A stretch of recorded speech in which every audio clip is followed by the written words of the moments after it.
এই এই hat hat hat বলছি, হুস হুস। বিড়ালটা ধীরে ধীরে উঠে দাঁড়ালো এবং এমনভাবে রাস্তায় বাঁক নিয়ে ঘিরে দাঁড়ালো যেন সে এই পথের অঘোষিত মুকুটহীন রাজা। এই এই যা যা, হুট হ্যাট হ্যাট হ্যাট হ্যাট বলছি, সরে যা। বিড়ালটা উল্টে লাল টকটকে চোখ নিয়ে এমনভাবে দাঁত মুখ খেঁচালো, ওই ভাঁটার মতো জল জলে দুটো চোখ এখন তার একদম সামনে এসে গেছে। বিড়ালটি এক লাফে শিবরামকে কুপকাত করে প্রবল আক্রোশে কামড়ে ধরল তার টুটি। মরণপণ একটা আর্তনাদ শিবরামের গলা চিরে বেরিয়ে এসেও নির্জন রাতের জলো হাওয়ায় ভেসে তা যে কোথায় হারিয়ে গেল কে জানে।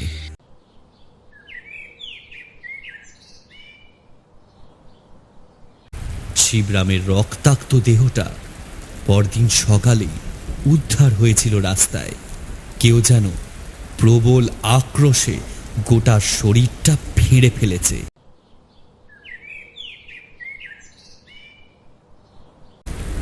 এই, তোকে কতবার ডাকতে হবে? হ্যাঁ, কথা বললে কানে যায় না নাকি? দাঁড়া, আর চপকে পিঠে চামড়া না তুললে হবে না তোর। আহা, আবার এমন ভর সন্ধেবেলায় মারধর কেন করো? ছোট ছেলে, এটাই তো ওদের খেলার বয়স নাকি? ছাড়ো ছাড়ো, একটা সময় নিজেই সব বুঝতে শিখবে। যত সব। এই ছোটো ছেলেটারই আমারও কি বকাসকা করতে ভালো লাগি বলো? দেখছো তো গায়ের অবস্থা। ওই ও পাড়ার ভিগু কাকার ছেলে শিবরাম কেমন অকালে প্রাণটা খোয়ালে। না জানি কে সব অলক্ষণে কাণ্ড ঘটাচ্ছে। আমাদের এই বইচি গাঁয়ে আগে কোনোদিন এমন হয়েছে বলো? তুমি তো এত বছর এখানে রয়েছো। আচ্ছা, এই এত বড় গায়ে তোমরা এতগুলো লোক একটু দেখতে পারো না? খোঁজ নিয়ে কি যে সব তোমরা একখানা পুরুষ মানুষ হয়েছো, সারাদিন মাঠে শুধু হাড় ভাঙা খাটনি, আর সন্ধে হলেই খেয়ে খেয়ে পেট মোটা করে বিছানা নাও। তা পুরুষ হলেও প্রাণের মায়া সবারই আছে। আর তাছাড়া মানুষের স্বভাব জানোই তো, নিজের মাথায় যতক্ষণ না বাজ পড়ছে, অন্যের মাথায় আকাশ ভেঙে পড়লেও কেউ সহজে ফিরে তাকাবে না। এমনিতেও যে ভূত প্রেতের কাজ তাই মনে করে অনেকে। না হলে এই বইচি গায়ে তো আর বাঘ ভালুক নেই যে একটা জলজ্জান্ত জোয়ান মানুষকে ওভাবে মেরে রেখে যাবে। ভূত প্রেত? তবে আর বলছি কি, এই তো কাল একবার হাটের দিকে গিয়েছিলাম। রতনের চায়ের দোকানে বসে ভুলু জেঠু আসর জমিয়েছে। জেঠুর মতে এ নাকি সেই ওঝার কাজ। হারানের বাড়িতে যে এসেছিল তার মেয়েকে দেখতে। কোন ওঝা বলো তো? আরে সেই বুড়োটা, মাথায় পাকা চুল দাড়ি, সাধু গোছের লোকটা। হারানের মেয়েটাকে ভূতে ধরলো, মেয়েটাকে বাঁচাতে পারলো না, শেষে ওর ঘাড়ে দোষ পড়ল। এবার ঘটনাটা মনে পড়ে বিজয়ার। হ্যাঁ, সে প্রায় বছর ৩-৪ আগের কথা। হারান ভূঁইয়ার মেয়ের এক অদ্ভুত রোগ দেখা দিল। সন্ধ্যা হলেই ও মেয়ে কিরকম অদ্ভুত আচরণ করে, যেন মানুষ হয়েও পাগলা পশুর মতো। সকলের মনে আর কোনো সন্দেহ রইল না যে হারানের মেয়েকে ভূতে ধরেছে।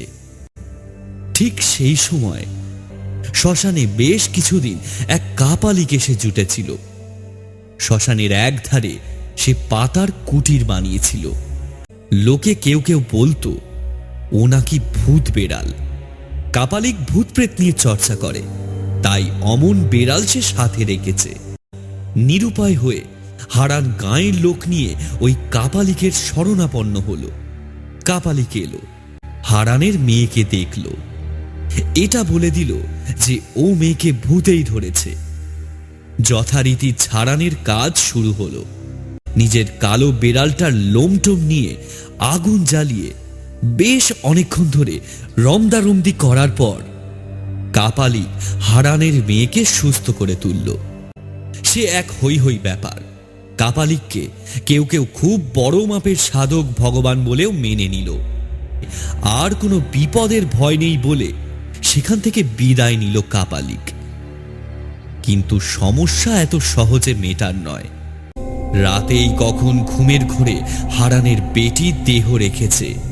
রাগে ক্ষোভে দুঃখে উন্মত্ত হারান ও তার পরিবারের রোষ গিয়ে পড়ল কাপালিকের ওপর। সকলেই এক বাক্যে স্বীকার করল যে কাপালিকের ওসব জড়িবুটি গেলার ফলেই মেয়েটা এমন অকালে গেছে। সকলেই এক বাক্যে স্বীকার করল যে কাপালিকের ওসব জড়িবুটি গেলার ফলেই মেয়েটা এমন অকালে গেছে। গ্রাম শুদ্ধ লোক ছুটল শ্মশানের উদ্দেশ্যে। এত লোকের বিরুদ্ধে হঠাৎ এভাবে পড়ে তার কি বা করার থাকে? কাপালিককে এতগুলো লোক ঘিরে ধরে রাগে মাটিতে ফেলে পিটিয়ে খুন করল। তার পোষা নধর বেড়ালটাও রক্ষা পেল না। তারপর সব শুদ্ধ কেরোসিন ঢেলে জ্বালিয়ে দেওয়া হলো শ্মশানেই। ও বাবা, ওই পানাডোবার পাশের মাঠে এই বর্ষায় জল উঠেছে, অনেক মাছ। এই পঞ্চজিতুর আগের দিন গিয়ে ব্যাগ ভর্তি করে এনেছে। একদিন যাও না গো, এই ট্যাংরা মাছ ভাজা খেতে যে আমার খুব ভাল লাগে। যাও না যাও না যাও না যাও না। নগেনের এমন বায়না অস্বাভাবিক কিছু না, কিন্তু অস্বাভাবিক যেটা সেটা হলো এই মাছ ধরতে গিয়েই তো 5-6 দিন আগে বৃন্দ কাকার ছেলে শিবরাম খুন হয়েছিল। মনের মধ্যে কিরকম একটা অজানা ভয় কাজ করতে থাকে বিজয়ার।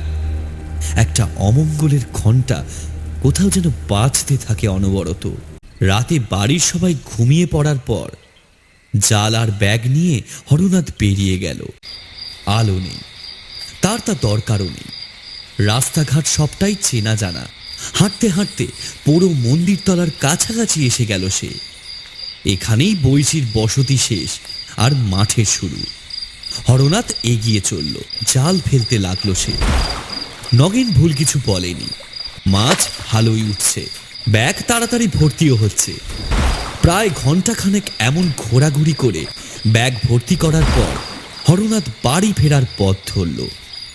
ফিরতি পথে হাঁটতে হাঁটতে সে আবার চলে এলো ওই পোড়ো মন্দিরতলার কাছে। আসার সময় তো সে সোজা রাস্তায় এসেছিল, কিন্তু এবার ভাবল বাঁ দিকের শ্মশান ধারের রাস্তা দিয়ে যাবে। এদিকটা দিয়ে একটু অন্ধকার ঝোপঝাড় আছে বটে, তবে গ্রামে যাওয়ার রাস্তাটা অনেকটা তাড়াতাড়ি হয়। এমনিতেও বাড়িতে কিছু না জানি সে বেরিয়ে এসেছে। বউ ছেলে উঠে না দেখতে পেলে চিন্তা করবে, তাই তাড়াতাড়ি বাড়ি ফেরা দরকার। হরনাথ এগিয়ে চলেছে একা। সত্যি কি একা নাকি? হরনাথ এগিয়ে চলেছে একা। সত্যি কি একা নাকি? আচমকা কি যেন একটা জলের ছপাত শব্দ তুলে হরনাথের পেছনে রাস্তার এদিক থেকে ওদিক ছুটে গেল। চমকে উঠে পেছনে ফিরে তাকালো হরনাথ। কাউকেই দেখতে পেল না। আকাশের মেঘ ঘন হয়ে আসায় রাস্তা এবার অন্ধকার হয়ে এসেছে। পাশের একটা গাছে কি যেন একটা পাখি বিকট শব্দে হঠাৎ জেগে উঠল, যেন অজানা কাউকে হরনাথের এখানে আসার জানান দিচ্ছে, নয়তো হরনাথকেই সাবধান করছে আগে না যাওয়ার জন্য। হঠাৎ কালো জিনিসটার মধ্যে থেকে যেন দপ করে আগুনের দুটো ছোট কোলা চলে উঠল। জ্বলন্ত কোলা দুটো আসলে তার চোখের মণি। সেদিকে তাকালেই বুকের রক্ত কিরকম হিম হয়ে আসে। একটা দীর্ঘশ্বাস ফেলে হরনাথ সামনের দিকে এগোতে যাবে, হঠাৎ তার চোখে পড়ল দৃশ্যটা। তার থেকে কিছুটা দূরে রাস্তার ওপর কালো বড় মতো কি যেন একটা জিনিস পড়ে আছে। ওটা আবার কি? একটু ভয় পেলেও বেশ একটা কৌতূহল হলো হরনাথের। অন্ধকারে সেটিকে বড় বেড়াল জাতীয় প্রাণী বলেই মনে হলো হরনাথের। তবে এটা কেমন যেন আর 5টার মতো নয়, যেন হিংস্র একটা বাঘের ক্ষুদ্র সংস্করণ। এই হ্যাট হ্যাট, যা যা। এমন সময় একটা বিদ্যুতের ঝলক যেন আকাশের বুক চিরে এপার থেকে ওপার ছুটে গেল, আর সেই সাথে দিনের আলোর মতোই সামনে থাকা সব কিছু উদ্ভাসিত করে দিল। কিন্তু সেটা বোধহয় এই পরিস্থিতিতে হরনাথের জন্য সুখকর নয়। কারণ এক মুহূর্তের ওই আলোয় হরনাথ যা দেখেছে তাতে তার হাত মুখ ভয়ে সাদা হয়ে এসেছে। আলোর ঝলকে ধরা দিয়েছে ওই আগুন চোখো বীভৎস বেড়ালটা। মুখের বাঁ দিকে একটা লম্বা কাটা দাগ, আর তার পাশেই অন্ধকারে গা মিশিয়ে বড় জটা জুটোধারী কেউ দাঁড়িয়ে আছে, হাতে একখানা কুঠার। ব্যক্তির মুখ চোখ সবটাই দেখেছে হরনাথ, কিন্তু এতটা বীভৎস কোনো মানুষের মুখ হতেই পারে না। না তো হতে পারে এমন আগুন ঝরানো চোখের দৃষ্টি। বিদ্যুতের ঝলকটা মিলিয়ে যেতেই আবার অন্ধকারটা ছেয়ে গেল, আর হরনাথ শুনতে পেল একটা হাড়হীন করা বিকট অট্টহাসির শব্দ। শুধু ভয়ে কাঠ হয়ে দাঁড়িয়ে দেখা ছাড়া আর কোনো কিছুই করতে পারল না হরনাথ। 3-4 বছর আগের সেই কাপালিক আর তার পোষা গাল কাটা সেই কালো বেড়ালটা, এদেরই তো এই শ্মশান ধারেই পিটিয়ে কেটে মেরে ফেলেছিল গাঁয়ের লোক। তাহলে কি আর ভাবতে পারে না হরনাথ। ততক্ষণ কাপালিকের প্রেতের সেই পৈশাচিক অট্টহাসি হরনাথকে ভেতরে ভেতরেই কিরকম অসাড় করে দিয়েছে। একটা বিকট গর্জন করে কালো বেড়ালটা তার আগুনের মতো চোখ দিয়ে লাফিয়ে পড়ল হরনাথের ঘাড়ে। জল কাদায় মুখ থুবড়ে পড়ল হরনাথ। গলা ফাটানো আর্তনাদ বেরিয়ে এলো হরনাথের মুখ থেকে। কিন্তু হায়, এই নির্জন প্রান্তরে বোধহয় মৃত্যু ছাড়া আর কেউ তার জন্য দাঁড়িয়ে নেই। নিজেকে একবার ছাড়ানোর চেষ্টা করেও হরনাথ পারল না। বিড়ালের দাঁত চেপে বসেছে তার গলায়। চিৎকারটা বেরিয়ে এসেও একটা পিশাচের হাসি আর তার শাপদরূপী শয়তানের গর্জনে কোথায় হারিয়ে গেল তা কেউ জানে না। চোখ মেলে তড়াক করে বিছানায় উঠে বসল নগেন। তার পাশে বাবার শোয়ার জায়গাটা ফাঁকা। বাবা গেল কোথায়? হঠাৎ তার মনে পড়ল মাছ খাবার কথা। বাবা তার মানে নিশ্চয়ই তার জন্য মাছ ধরতে গেছে। হয়তো রাতেই গেছে, তাই তাকে আর বলে যায়নি। নিশ্চিন্ত মনে পাশ ফিরে শুয়ে আবার ঘুমিয়ে পড়ল নগেন।